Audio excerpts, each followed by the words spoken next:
ఆరోగ్యాభిలాషులందరికీ నా హృదయపూర్వక నమస్కారములు.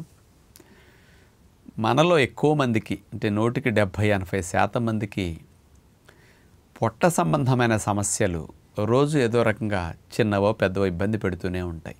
వాటిలో ముఖ్యంగా గ్యాస్ట్రిక్ ఇష్యూస్ ఎక్కువ ఉండటం, అల్సర్లు, మంట, కాస్త ఎక్కువ యాసిడ్స్ వల్ల అల్సర్స్ ఫామ్ అవటం కానీ, ఇలాంటివి, కడుపుబ్బరము, వికారము, ఎప్పుడన్నా హెవీనెస్ ఉండి వాంతులు కానీ ఇట్లాంటివి అవ్వటము, ఇలాంటివి ఎక్కువగా సహజంగా కనపడుతూ ఉంటాయి. ఇలాంటి వాటికి ప్రధాన కారణం హెచ్ పైలోరీ బ్యాక్టీరియా అని స్పెషల్గా, ఇంకా వేరే వాటి వల్ల యాసిడ్లు ఎక్కువ తయారవటం వల్ల ఇన్నాళ్ళు వస్తున్నాయి, వాటి వల్ల అల్సర్లు వస్తున్నాయని భావించేవారట గ్యాస్ట్రోఎంటరాలజిస్టులు. అది కాదు. ఈ హెచ్ పైలోరీ బ్యాక్టీరియా పొట్ట ప్రేగుల్లో ఈ పొరలను డ్యామేజ్ చేయటానికి, ముఖ్యంగా అల్సర్స్ రావటానికి, ఎసిడిటీ ఎక్కువగా గ్యాస్ట్రిక్ ఇష్యూస్ రావటానికి ఇది కారణమని మరి ఈ మధ్య స్పష్టంగా రుజువు చేయటం జరిగింది. 21% భారతీయులందరికీ హెచ్ పైలోరీ బ్యాక్టీరియా ఉందట.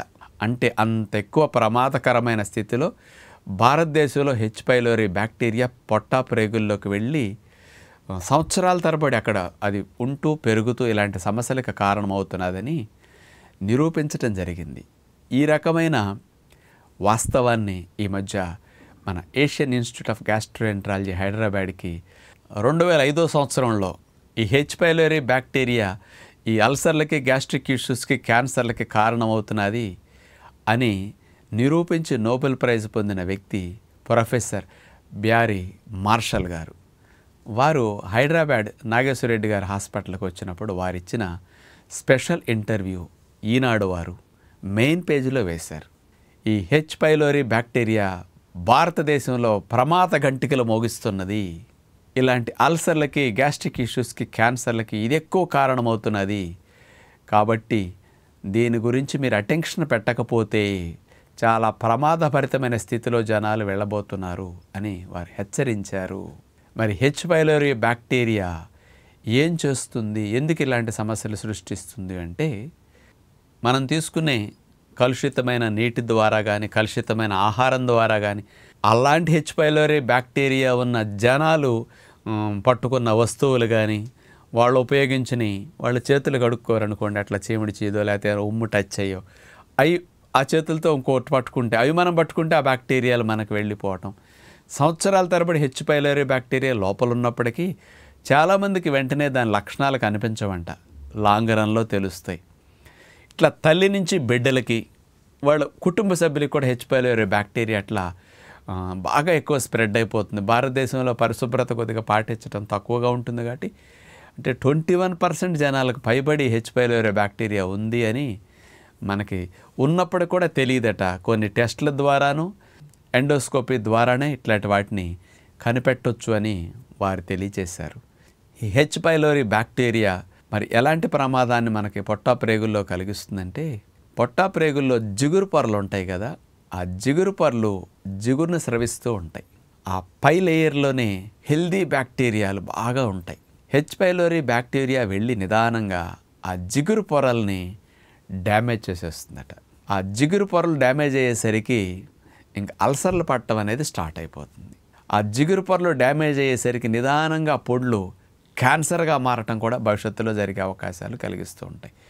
అందుకని ఆ జిగురు పొరలు డ్యామేజ్ అవ్వటం వల్ల గ్యాస్ట్రిక్ ఇష్యూస్, యాసిడ్ ఆహారం అరిగించడానికి రిలీజ్ అయ్యేది తట్టుకునే నేచర్ జిగురు పొరల వల్లే ఉంటుంది. మనకి ఉత్పత్తి అయ్యే జిగురు వల్లే ఉంటుంది. ఆ జిగురు పొరలు డ్యామేజ్ అయ్యి జిగురు ఉత్పత్తి తగ్గేసరికి ఆ పొరలకి డ్రైనెస్ వచ్చేస్తుంది. నీళ్లు తగ్గిన నేల మరి అట్లా డ్రైగా పొడిలాడుతూ ఉంటుందండి. మన పొట్టంచులని అట్లా ఆ డ్రైనెస్తో కనుక జిగురు తగ్గి కనుక ఉంటే అల్సర్లకి, గ్యాస్ట్రిక్ ఇష్యూస్కి, క్యాన్సర్స్కి దారితీయటానికి కారణమవుతుంది.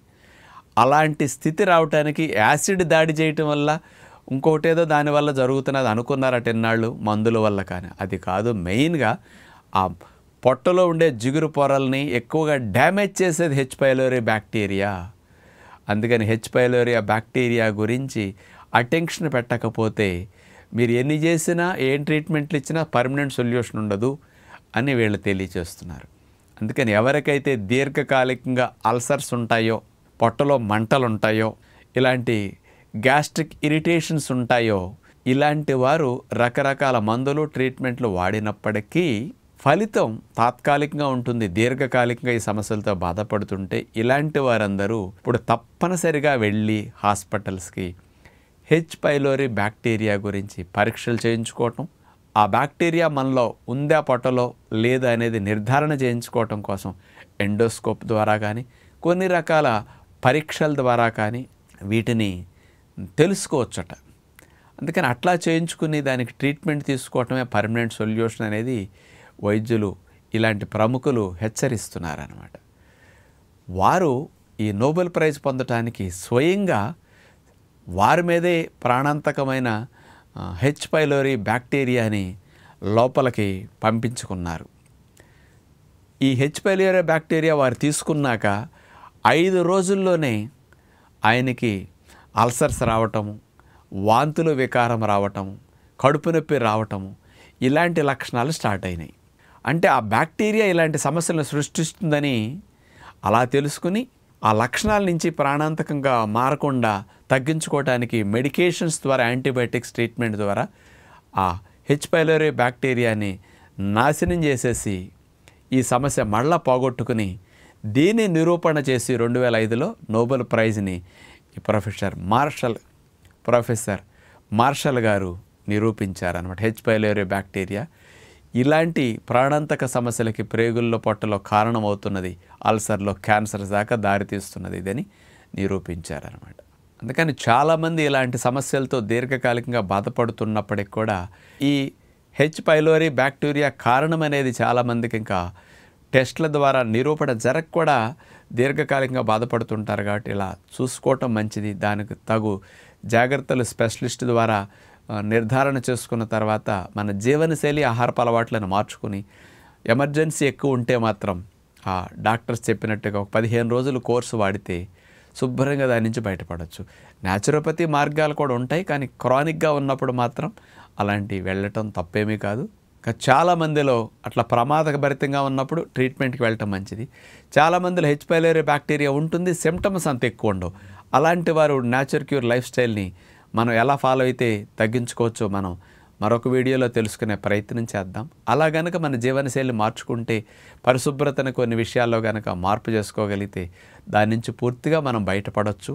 ఇలాంటి సమస్యల పొట్టా ప్రేగుల్లో దీర్ఘకాలికంగా మనల్ని ఇబ్బంది పెట్టకుండా కాపాడుకోవచ్చు అని విజ్ఞప్తి చేస్తూ నమస్కారం.